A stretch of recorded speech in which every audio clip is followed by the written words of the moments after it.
Hello guys, gagawa kami ngayon ng dinakdakan from Bicol or Quezon recipe. At ito ay baboy na parang liempo. Liempo yan, te. Tapos binabad sa paminta, asin, magic sarap. Tapos yun, babad mo na siya magdamag. Watch out guys. Ayan guys, yung binabad kagabi na baboy, pinirito siya. Ayan. And then, ito yung ating gagawin.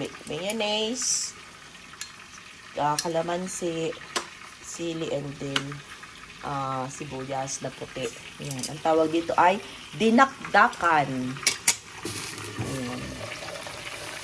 Ito yung natin siya. Ayan. After nyo prituhin, ikakat nyo siya ng maliliit.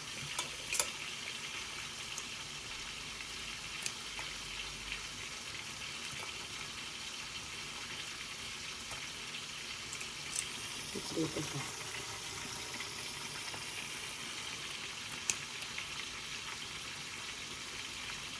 Hindi pa di ka makakain yung pag wala kang ngipin. Yan ay para. Kasi lahat na yung nilok mo. Tuloy yan. Binabasa mo yata. Hindi, lang nabasa yun, te. Binabasa yun? Hindi sa tubig.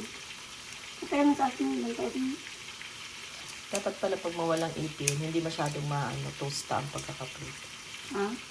Hindi masyado. Ayan. Kailangan lang guys siyang dikdikin. Yung iba ay piniprito pa.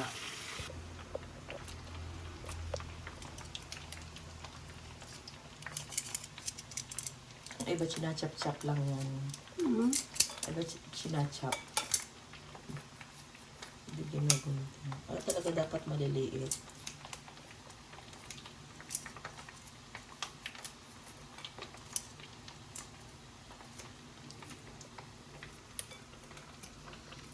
Ang sarap ng pagkakaprito mo, te.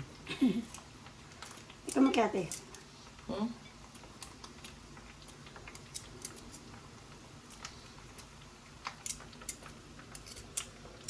Ayan. Combine na natin. May paminta dyan.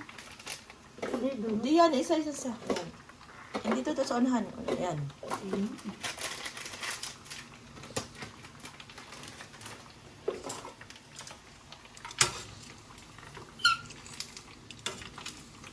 Paminta. Ayan guys. Paminta. Then sibuyas. Combine all the ingredients lang. Okay. Then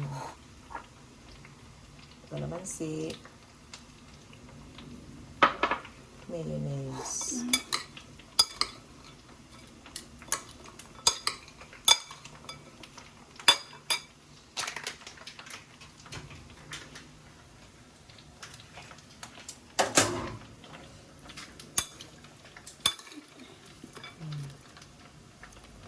Para sisig.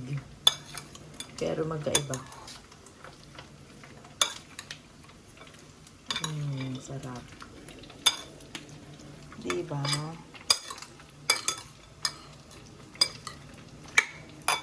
Sisig na siya.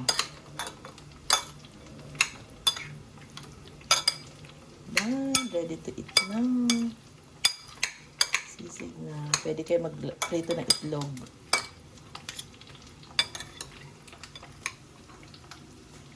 Ating dinakdakan.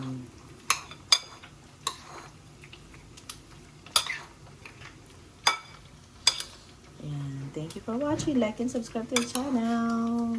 Bye! Ready to eat na napaka-easy na dinakdakan.